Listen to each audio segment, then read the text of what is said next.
আসসালামু আলাইকুম রহমতুল্লাহি ওবরকাতুহু।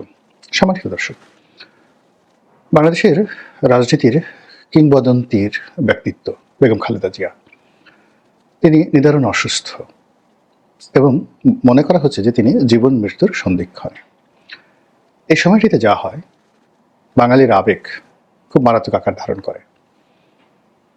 যারা কখনো বিএনপি করেননি কিংবা বেগম খালেদা জিয়ার যে কঠিনতর মুহূর্তগুলো ছিল, তখন তার নামও উচ্চারণ করেননি।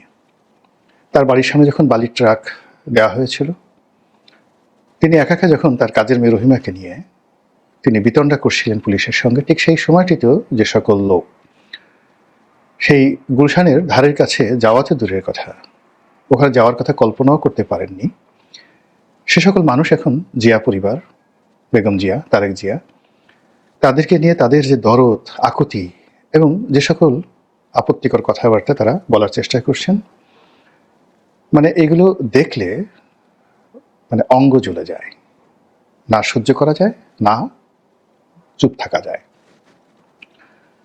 বাস্তবতা হলো যে একটি রাজনৈতিক পরিবার, তাদের জন্ম, মৃত্যু, তাদের কর্মকাণ্ড, প্রেম, ভালোবাসা, বিয়ে, শাদী সব কিছুর সঙ্গেই রাষ্ট্র, রাজনীতি এবং রাজনীতির গতি প্রকৃতি নির্ভর করে। রাজনীতিতে যারা খুব আবেগ দেখানোর চেষ্টা করেছেন, যারা সবাই মরেছেন। বাংলাদেশে গত 14 মাসে যা কিছু হয়েছে, আমি বেশ কয়েকবার যেটা বলার চেষ্টা করেছি সেটা হলো, যদি জনাব তারেক রহমান সাহেব 2024 সনের আগস্ট মাসের 5 তারিখ থেকে আগস্ট মাসের 8 তারিখ, এই 3 দিনের মধ্যে আসতেন, তাহলে সমস্ত বাংলাদেশ তার নিয়ন্ত্রণে থাকত এবং তিনি যাকে ইচ্ছা তাকে প্রধান উপদেষ্টা বানাতে পারতেন এবং তিনি 2024 সনের নির্বাচনে তিনি প্রধানমন্ত্রী হতে পারতেন এবং তার কথা মতে 2024 সনের নির্বাচন হতো। 2 নম্বর হলো যে তিনি যদি বাংলাদেশে আসতে চাইতেন, তাহলে 2024 সনের আগস্ট মাসের 5 তারিখ থেকে 15 তারিখ পর্যন্ত, 15 আগস্ট পর্যন্ত, 32 নম্বর বাড়ি ভাঙার আগ পর্যন্ত পুরো পরিবেশ পরিস্থিতি তার নিয়ন্ত্রণে ছিল। বাংলাদেশ তার জন্য নিরাপদ ছিল এবং তিনি ওই সময়টিতে আসলে অনেক কিছুই ঘটতো না এই বাংলাদেশে। তিনি সেই সময় আসেননি, আসতে পারেননি, আসার জন্য তাকে বলা হয়নি, হোয়াট এভার মেবি। কিন্তু সেই 15 আগস্টের পর থেকে এতগুলো ঘটনা ঘটে গেছে এবং সম্মুখ সারিতে এমন সব বিষয়গুলো নিয়ে আনা হয়েছে যেগুলো আকাশে বাতাসে ভেসে বেড়াচ্ছে। আপনারা জানেন যে গোয়েন্দা সংস্থাগুলো সবসময় ডবল এজেন্ট, ট্রিপল এজেন্ট নিয়োগ করে। যেমন ধরুন, একজন ব্যক্তিকে তারা নিয়োগ করলো যে তাদের টাকা খেয়ে জামাতের হয়ে কাজ করছে, আবার জামাতের হয়ে কাজ করতে গিয়ে সে বিএনপির কাছে যাচ্ছে, এমনকি তারেক রহমান সাহেবের সাথে কথা বলছে, আবার জামাত কি বলল তারপরে সেই কথা বিএনপিকে বলে দিচ্ছে, বিএনপি কি কথা বললো সেই কথা জামাতকে বলে দিচ্ছে, আর বিএনপি জামাত যে কথা বললো সেগুলো গোয়েন্দা সংস্থাকে বলে দিয়েছে।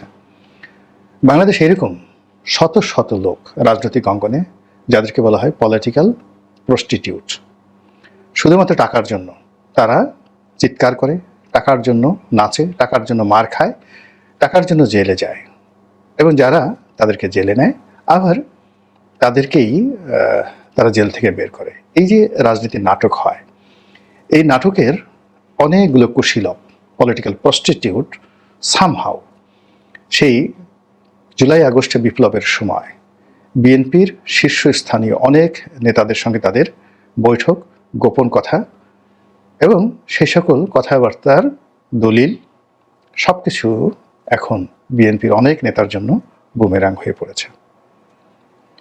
যেভাবে পুলিশ হত্যার কথা বলা হচ্ছে, যেভাবে বিভিন্ন সরকারি স্থাপনায় আগুন লাগানোর কথা বলা হচ্ছে, একসময় বলা হতো এটা বিপ্লবীরা করেছে, একসময় বলা হতো এটা আওয়ামী লীগ করেছে, আর এখন বলা হচ্ছে এগুলো আসলে করানো হয়েছে। কারা কারা করিয়েছে এটা নিয়ে প্রথমে একেবারে না বুঝেই অনেকে বলেছেন আমরা করেছি, অনেকে বলেছেন ওরা করেছেন, অনেকে বলেছেন অমুক করিয়েছেন, অমুকে টাকা দিয়েছেন। এই যে এভিডেন্সগুলো, এই এভিডেন্সগুলো দিয়ে আপনার যে কোনো মানুষকে ফাঁসিতে চড়ানো সম্ভব, 1 মিনিট লাগবে, জাস্ট 1 মিনিট। এই যে মিস্টেকগুলো হয়ে গেছে, এই যে পলিটিক্যাল ব্লান্ডারগুলো হয়েছে, এই ব্লান্ডারের মধ্যে এখন যারা এই রাজনৈতিক অঙ্গনে আছেন, বিএনপি, আওয়ামী লীগ, জামাত, তাদের যারা শীর্ষ নেতৃবৃন্দ রয়েছেন, এনসিপি, আগামী দিনে প্রায় সবাই রাষ্ট্রশক্তির কাছে মহরুম। এই রাষ্ট্রশক্তি যদি মনে করে, রাষ্ট্রের জুডিশিয়ারি, রাষ্ট্রের ব্যুরোক্রেসি, মিলিটারি ব্যুরোক্রেসি, এগুলো যদি মনে করেন যে কাউকে ফাঁসাবেন, প্রায় সবাইকে ফাঁসানোর জন্য পর্যাপ্ত দলিল, দস্তাবেজ, চাক্ষুষ সাক্ষী তারা এই পলিটিক্যাল প্রস্টিটিউটদের মাধ্যমে সেগুলো তৈরি করে রেখেছেন। এর চেয়ে আমি আর প্রকাশ্যে কিছু কিছু বলতে পারবো না।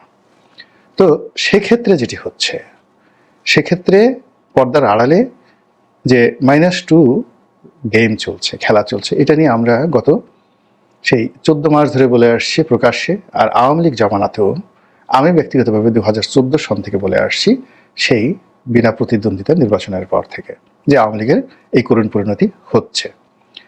আবার এখন আওয়ামী লীগের অনেক মানুষকে আমি খুব উদ্বেলিত দেখি, আশান্বিত দেখি। আজ আপা আসবেন, কাল রাষ্ট্র ক্ষমতা দখল করবেন, পরশুদিন এটা করবেন, ওটা করবেন। আমার কাছে মনে হচ্ছে না পৃথিবী এত সহজ নয়।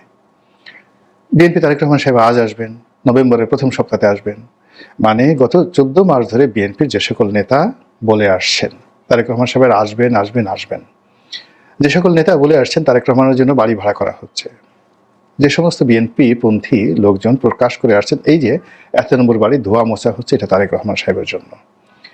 তারা বিএনপিকে, বেগম জিয়া রাজনীতিকে, তারেক রহমান সাহেবকে যে বিপদের মধ্যে ফেলেছেন, সেই বিপদ এখন রাহুগ্রাস হয়ে পুরো বিএনপিকে এই দুর্বিষহ সময়, অসহনীয় সময়, যখন বেগম জিয়া জীবন মৃত্যুর সন্ধিক্ষণে, তখন তাকে এমন একটা প্রশ্নের মুখে ফেলে দিয়েছে, তাকে স্পষ্টতভাবে দেশে আসার ব্যাপারে কথা বলতে হচ্ছে। কিন্তু তিনি যদি ওই সময়টাতে আসতেন, অর্থাৎ 2024 সনের আগস্ট মাসের 8 তারিখের মধ্যে আসতেন, সব নিয়ন্ত্রণে তার হাতে রাখত, যদি 15 তারিখের আগ পর্যন্ত আসতেন, অনেক কিছু তিনি নিয়ন্ত্রণ করতে পারতেন। তো সেই জায়গাগুলো তো হয়নি।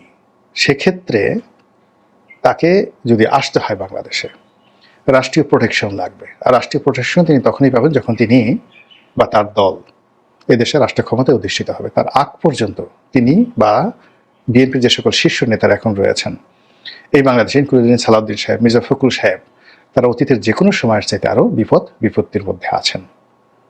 এটা হয়ে গেছে গত 14 মাসে। এবং বিএনপিটা যত বিপদ আছে তার সাথে আরও বেশি বিপদে আছে জামাত। এর কারণ হলো জামাতের সাথে ভারতের, আমেরিকার, পশ্চিমা শক্তির যে বৈরিতা রয়েছে, যে সন্দেহ রয়েছে, অবিশ্বাস রয়েছে, এটা কেবল তুরস্ক এবং পাকিস্তানকে দিয়ে জামাত দূর করতে পারে নাই, পারবে না। আর এই প্রথমভাবে সামাজিক সন্ত্রাস যেটিকে বলা হয়,